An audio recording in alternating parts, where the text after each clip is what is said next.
Meus irmãos, a paz do Senhor, que alegria estarmos aqui juntos em mais uma lição da nossa EBD. Neste trimestre temos refletido sobre o tema A Igreja em Jerusalém, doutrina, comunhão e fé, base para o crescimento em meio às perseguições. E hoje chegamos à lição de número 9, uma igreja que se arrisca. A vida da igreja primitiva nos mostra que seguir a Cristo significa, muitas vezes, enfrentar perseguições e até riscos de morte. Estevão é um exemplo marcante de coragem e fidelidade, mostrando que vale a pena permanecer firme mesmo quando o preço é alto. Estamos dispostos a arriscar por Cristo? Será que, diante da oposição do mundo, temos a mesma firmeza para testemunhar do Evangelho? Então prepare sua Bíblia, suas anotações e venha comigo aprender como viver uma fé ousada e ter coragem para pregar o Evangelho. E não esquece, curta o vídeo, inscreva-se no nosso canal, ative o sininho e compartilhe com mais irmãos e sejam edificados pela palavra de Deus. Dito isso, vamos à nossa introdução, que, como os nossos inscritos, aqueles que passam sempre por aqui sabem, é um momento muito importante, porque nós buscamos refletir nesse momento introdutório sobre alguns princípios importantes que norteiam a leitura do restante da nossa lição. E na introdução da lição de número 9, nós temos a oportunidade de compreender duas perspectivas que nos ajudarão a compreender a lição que vamos estudar. Primeira perspectiva é a perspectiva biográfica, de maneira que nós entendemos, à luz dessa perspectiva, que nós teremos a vida de Estevão como modelo, a vida de Estevão como compartilhadora de lições para a vida especificamente pessoal cristã, como também para a igreja. Estevão é um modelo para todo cristão e, sem dúvida, serve de modelo para a igreja. O teólogo Donald Dayton considerou o seguinte: a espiritualidade pentecostal sempre valorizou o testemunho público, mesmo em face de perseguição.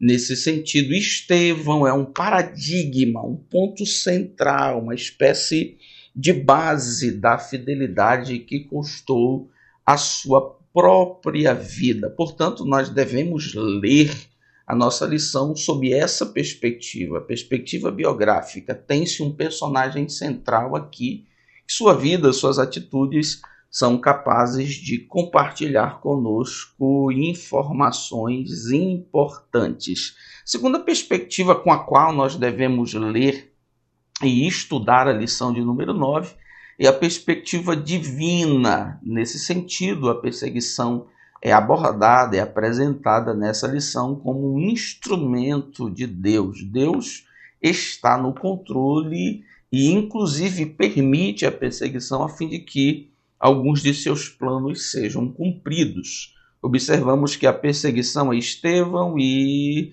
seu consequente martírio marcaram um momento decisivo na história da igreja cristã, quando a igreja sai para fora dos muros de Jerusalém para alcançar o mundo. Roger Stronster considera o seguinte: o espírito em Atos é o espírito missionário. A dispersão da igreja após a morte de Estevão não foi um acidente histórico, mas um desdobramento do propósito divino de levar as boas novas às nações. Há quem considere o que se passa após a morte de Estevão, ou seja, a perseguição, como um meio pelo qual Deus cumpriu a sua promessa de que, após serem revestidos de poder, os discípulos não apenas pregariam em Jerusalém, mas expandiriam a pregação para outros lugares. Há comentaristas que utilizam o termo catalisador. A força da perseguição foi capaz de catalisar, abranger, lançar os discípulos a alcançarem outras nações. Portanto, nós somos apresentados, ainda nesse momento introdutório, a duas perspectivas com as quais nós leremos a lição de número 9. Perspectiva biográfica significa dizer que podemos aprender com a vida de Estevão, e a perspectiva divina, perseguição como dentro de um plano de Deus que faz com que a igreja, após o martírio de Estevão, saia de dentro dos muros de Jerusalém e cumpra esse objetivo missionário para as nações. Vamos ao nosso primeiro ponto. Ponto 1, Estevão e a igreja que tem sua fé contestada. Nesse ponto, nós vamos aprender sobre Estevão, aprender com Estevão, aprender sobre a fé sob ataque, aprender sobre a disputa com Estevão e, em quarto lugar, aprender a respeito da falsa narrativa. Primeiro subponto, portanto, aprendendo com Estevão. O que é que nós vamos aprender aqui neste primeiro subponto? Em primeiro lugar, nossa fé sempre será questionada. Em segundo lugar, nós vamos aprender que precisamos estar prontos para defendê-la. Em terceiro lugar, vamos aprender nesse primeiro subponto que devemos estar preparados para enfrentar perseguições com coragem e fidelidade ao Senhor. É possível, portanto, em primeiro lugar, aprender que a nossa fé sempre será questionada. E aqui eu quero fazer uma abordagem que tenta explicar as razões pelas quais a nossa fé sempre será questionada. E a primeira razão pela qual a nossa fé sempre será questionada é uma razão espiritual. A contestação da fé nasce do conflito entre a luz do Evangelho e as trevas do pecado. Estevão, cheio do Espírito, tornou-se um espelho vivo de Cristo, e isso gerou reação violenta. Logicamente, a fé será contestada, perseguida, questionada por essa razão essencial. A razão que diz respeito à sua natureza. O Evangelho transmite a luz do reino de Deus e contrasta, e combate, e conflita com as trevas do pecado. Segunda razão pela qual a fé sempre será questionada é a razão cultural e filosófica. A fé cristã é frequentemente questionada porque confronta valores e sistemas de pensamento que não se submetem ao senhorio de Cristo. Nós vimos em uma das lições passadas que a fé é includente e excludente. É includente quando ela recebe a todos, prega a salvação para todos, mas é excludente quando apresenta um único Salvador, desconsiderando todas as outras personalidades ou divindades que se mostram salvadoras. Nesse sentido, a fé é exclusiva, apresentando verdades absolutas do reino de Deus, que contrariam essencialmente princípios culturais e filosóficos. Por conta desse conflito, a fé sempre será questionada. E qual é a próxima razão pela qual a fé sempre será questionada? É a razão religiosa, inclusive é a razão que nós vemos explicando o questionamento da fé na experiência de Estevão. Em Atos 6:13, as falsas testemunhas afirmavam que Estevão falava contra o templo e contra a lei.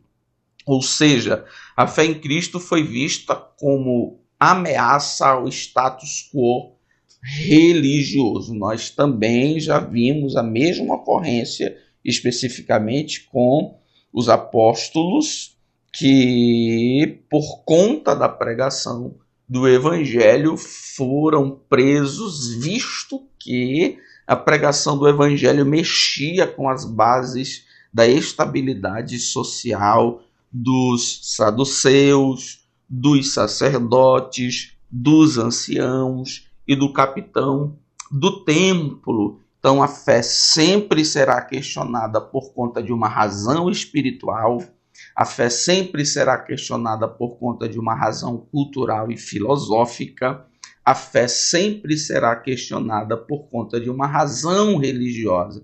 Sempre haverá um grupo que ama, que diviniza, que venera mais a religião, mais as tradições do que a fé, do que o evangelho. E a pregação do evangelho vai de encontro a esta maneira de crença. Aqui, nesse primeiro subponto, nós vamos aprender também, como já dissemos, que todo cristão deve saber defender a sua fé. Tecnicamente, todo cristão é um apologeta, é um defensor da fé.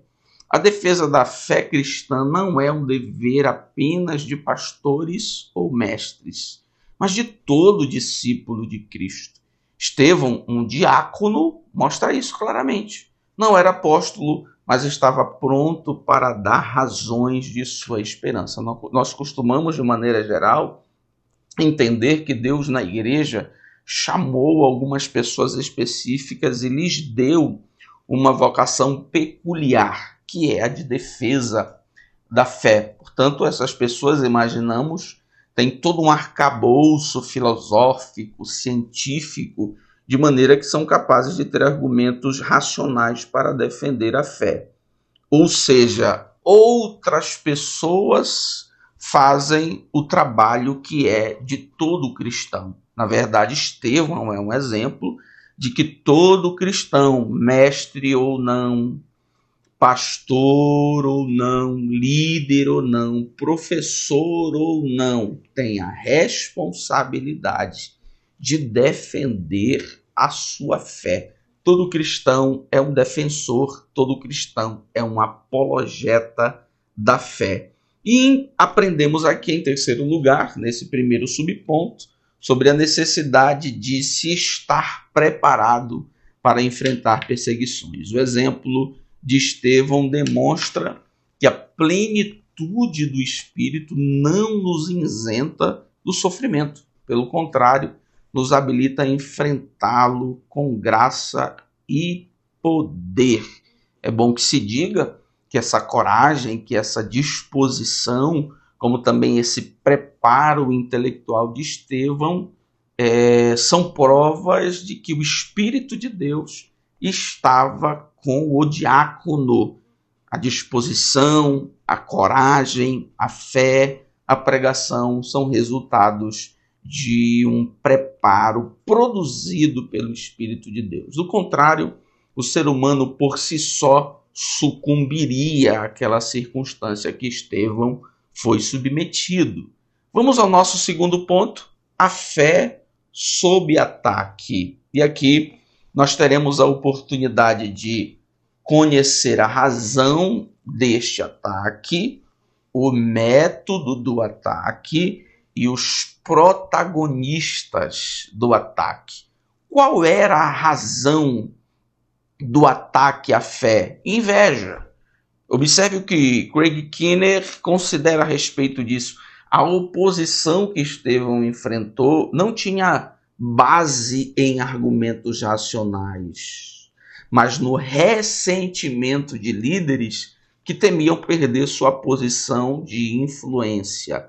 Sabido que esse grupo de judeus, como nós veremos já, eles desfrutavam de certo tipo de influência por serem de uma cultura que está em moda, que era por si só orgulhosa, soberba.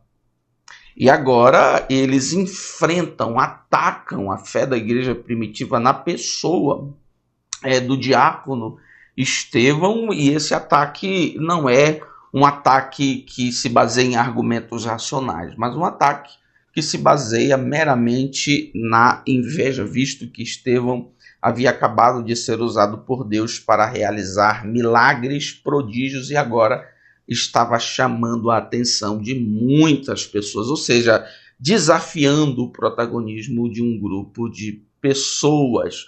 Depois de conhecermos a razão do ataque, que é inveja, nós somos apresentados ao método do ataque, que é falsidade. Walter Kaiser considera o seguinte: a falsidade sempre foi a arma dos que não podem suportar a luz da verdade. O ataque contra Estevão reflete o mesmo espírito que se levantou contra os profetas e contra o próprio Cristo. Quem não suportava a denúncia profética atacava o profeta no intuito de silenciá-lo com mentiras, com falsidades. Jesus foi alvo de mentiras, de falsidades. A igreja, que é o espelho de Jesus, também o será. Estevão, que como nós veremos, tem muitas semelhanças com Jesus, também será alvo da mesma tática, do mesmo método de ataque, que é falsidade, que é mentira. A arma que o diabo utiliza para silenciar os instrumentos da verdade é sempre a mentira, a falsidade, a falsa acusação. Ao longo do tempo, a igreja tem sido, por muitas vezes, falsamente acusada. Em terceiro lugar, nós aprendemos com esse segundo subponto, a fé sob ataque, sobre os protagonistas do ataque, ou seja, quem eram as pessoas que estavam realizando os ataques. Os judeus helenistas. É claro, esses judeus helenistas não fazem parte da igreja, não são convertidos, não são aqueles judeus helenistas cujas viúvas estavam desassistidas, e foi o tema da nossa lição passada, mas são judeus helenistas não convertidos. Os helenistas não perseguiam Estevão apenas por divergências doutrinárias, mas porque sua mensagem, centrada em Jesus, desestabilizava sua identidade religiosa e cultural.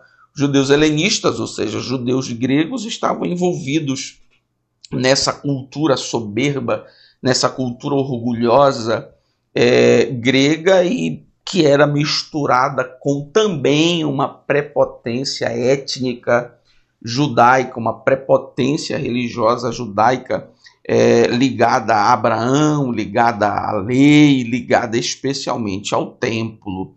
A mensagem de Estevão contraria, faz uma releitura dessas razões soberbas dos judeus helenistas e, lógico, suscita o ataque. Os judeus helenistas, portanto, têm razão humana, razão do ponto de vista da sua própria ética para atacar a fé que está sendo propagada por Estevão.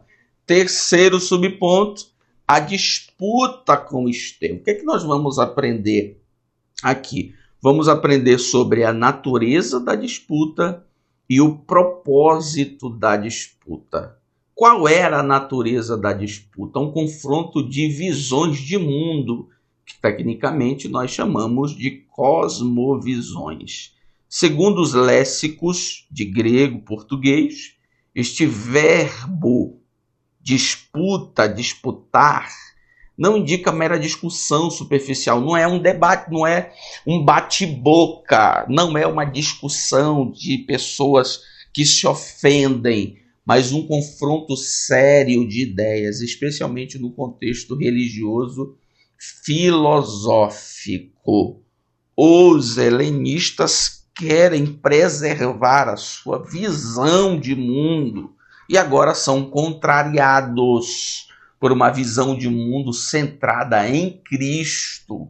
O debate religioso sobre o helenismo tinha como objetivo final convencer ou sobrepor sua própria visão. Como eu disse, os judeus helenistas estão envolvidos em culturas que são essencialmente prepotentes, orgulhosas, que entendem que o mundo obrigatoriamente pode ser visto apenas pelo prisma, pela lente da cosmovisão da sua religião e cultura.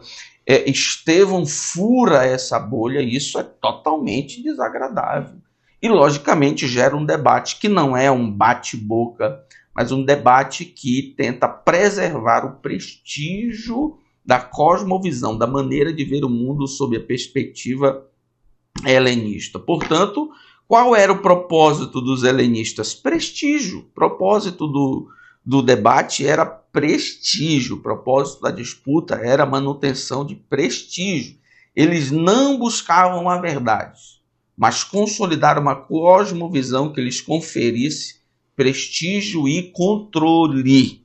Há quem diga que a grande vitória dos judeus helenistas, a vitória desejada por eles sobre Estevão, era a manutenção do controle cultural, do controle religioso sobre as pessoas. Estevão ousado, o Estevão que assume o risco, tem a coragem, sob o impulso do Espírito, de desafiar esse prestígio que, na verdade, é a causa dessa disputa.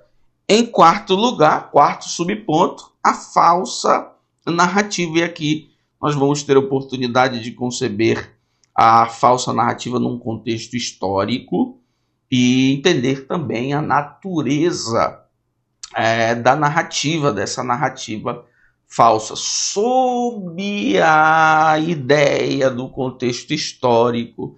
As mentiras, as histórias montadas, as falsas narrativas, elas sempre farão parte da igreja. Jesus foi alvo das falsas narrativas, Paulo e os apóstolos foram alvos de falsas narrativas, a igreja ao longo do tempo foi alvo de histórias montadas, de histórias selecionadas, construídas para lhe prejudicar a moral e tentar silenciar a fé.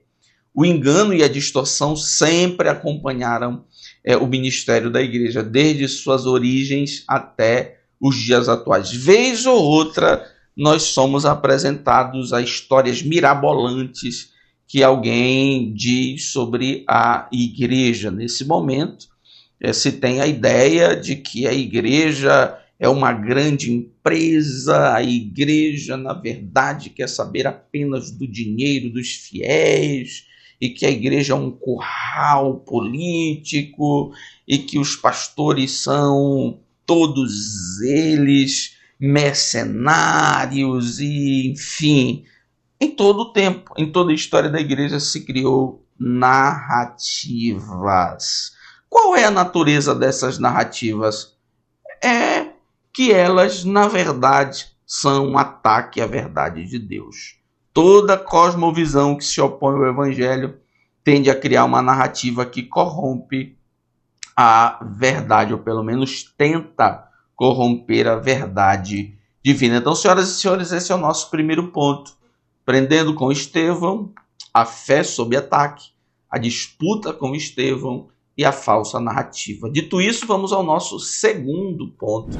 Estevão e a igreja que defende a sua fé. Aqui nós vamos compreender informações relacionadas, em primeiro lugar, a Deus na história do seu povo e corações endurecidos. Sobre o primeiro subponto, Deus na história do seu povo, tem-se que Estevão demonstra um dom extraordinário de interpretação das Escrituras. Ele não apenas narra os eventos históricos de Israel, mas os lê à luz do plano redentor de Deus em Cristo.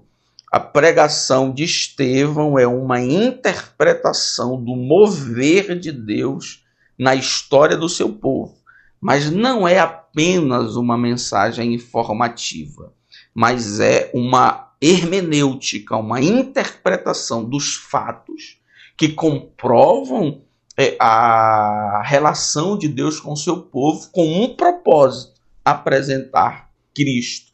E aqui nesse subponto nós vamos ter a oportunidade de aprender sobre a hermenêutica de Estevão, ou seja, a maneira como Estevão interpretou o Antigo Testamento, essas histórias que manifestam Deus na história do seu povo.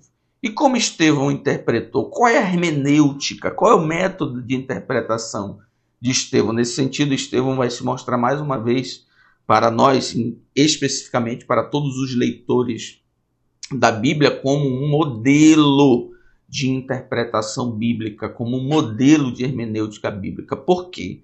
Em primeiro lugar, a hermenêutica de Estevão, o modo de interpretação bíblica de Estevão é espiritual, guiado pelo Espírito, que nós chamaríamos hoje de hermenêutica pentecostal. A hermenêutica pentecostal pressupõe que o Espírito Santo habilita o crente a entender e aplicar a Escritura de maneira dinâmica e prática. Há uma união entre os métodos de interpretação e a ação do Espírito. Há uma dependência em que se apresenta submissos ao mover a direção do Espírito as interpretações ou as ferramentas de interpretação do texto bíblico. Há uma consciência pentecostal, que é a seguinte: eu tenho instrumentos, eu tenho ferramentas técnicas de interpretação da Bíblia? Sim. São válidas? Sim. Mas mesmo assim, elas não são autônomas. Nós dependemos da inspiração e da orientação do Espírito Santo, que faz com que tanto a interpretação como a aplicação seja viva, seja dinâmica, porque é guiada pelo Espírito. Como é o método de interpretação de Estevão com o qual nós podemos aprender? É um método que aponta para Cristo. Portanto, nós vamos falar de uma hermenêutica cristocêntrica.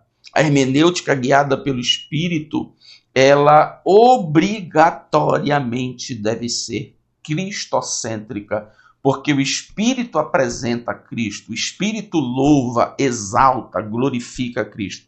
Então, se nós estamos lendo, interpretando as Escrituras inspiradas pelo Espírito, esta interpretação deve exaltar, deve apontar, deve trazer luz a Cristo. A hermenêutica pentecostal é sempre cristocêntrica, porque o Espírito Santo revela Cristo como cumprimento de toda a Escritura. Então, Estevão se mostra aqui como um modelo de interpretação bíblico, porque é guiado pelo Espírito e faz uma releitura pelo Espírito dos eventos do Antigo Testamento, apontando para Jesus Cristo. Segundo subponto, corações endurecidos. Em Atos 7,51, Estevão confronta seus adversários. Homens de dura cerviz, incircuncisos de coração e ouvido, vós sempre resistis ao Espírito Santo. Assim, vós sois como vossos pais. Parece que nós estamos lendo uma afirmação profética dos tempos do profetismo do Antigo Testamento, mas é o profeta, é o proclamador inspirado pelo Espírito Santo que denuncia essa situação espiritual destes seus ouvintes que o comparam com os seus pais num ciclo de endurecimento, de desobediência à palavra de Deus. A Bíblia mostra que Deus oferece revelação e graça, mas não impõe fé. A resposta depende do livre-arbítrio humano. Nós temos aqui um diácono cheio do Espírito, corajoso pelo Espírito, que interpreta as Escrituras pelo Espírito, que faz uma interpretação cristocêntrica irresistível pelo Espírito, mas isso não significa que o livre-arbítrio, que o poder de decisão é destruído. Os homens continuam a decidir o que fazem dessa revelação. Dito isso, vamos ao nosso ponto 3, Estevão e o martírio da igreja. E aqui nós vamos ter uma oportunidade muito interessante, senhoras e senhores, de perceber a capacidade do escritor de Atos dos Apóstolos, Lucas, de assemelhar a morte de Estevão à morte de Jesus, no sentido de apresentar uma igreja, um pregador que é uma imitação certeira, admirável do seu Senhor. Um discípulo que é igual, inclusive na dor, na perseguição e na morte, ao seu mestre. Nesse caso, Estevão. Primeiro subponto, contemplando a vitória da cruz. Aqui nós temos a famosa visão de Estevão, em que ele vê os céus abertos e Cristo à destra do Pai. O que é que Estevão vê? Estevão vê que Cristo está entronizado. O que é que a visão de Estevão nos ensina? É que Cristo, ao lado do Pai, está numa posição de intercessor, presente, contínuo por nós. O que é que a visão de Estevão nos ensina? É que Jesus, à destra de Deus, é o vitorioso sobre todas as forças hostis. O que é que a visão de Estevão nos ensina com a presença de Cristo ao lado de Deus? É que ele é o juiz, pronto para o juízo vindouro. O que é que a visão de Estevão nos ensina com Jesus à destra do Pai? É que há sempre segurança para a igreja. Jesus está exaltado, seu reino está sob seu controle e ele está produzindo à igreja segurança e autoridade. O Cristo entronizado representa uma expressão de poder, o Cristo ao lado do Pai representa a permanente intercessão, o Cristo à destra do Pai representa senhorio absoluto, o Cristo à destra do Pai representa posição de justiça, de juízo, o Cristo à destra do Pai transmite a mensagem para a igreja de que ela está sob seu seguro senhorio e governo. Olha o que o teólogo Larry Harr expressa: o Espírito Santo torna presente a autoridade do Cristo exaltado na vida do crente e da igreja. Segundo subponto, perdoando o agressor. E aqui nós vamos perceber o quanto a morte de Estevão pode ser comparada com a morte de Jesus, no sentido de parecer na expressão, na história, na narrativa. Lucas, ao narrar em Atos 7 a morte do primeiro mártir, faz questão de registrar elementos que ecoam os relatos da paixão de Cristo. Essa comparação não é casual, ela mostra que a igreja cheia do Espírito segue os passos do seu Senhor até mesmo no sofrimento e na morte. Quais são os principais elementos da história da morte de Estevão que assemelham esta morte à morte de Jesus? Julgamento injusto.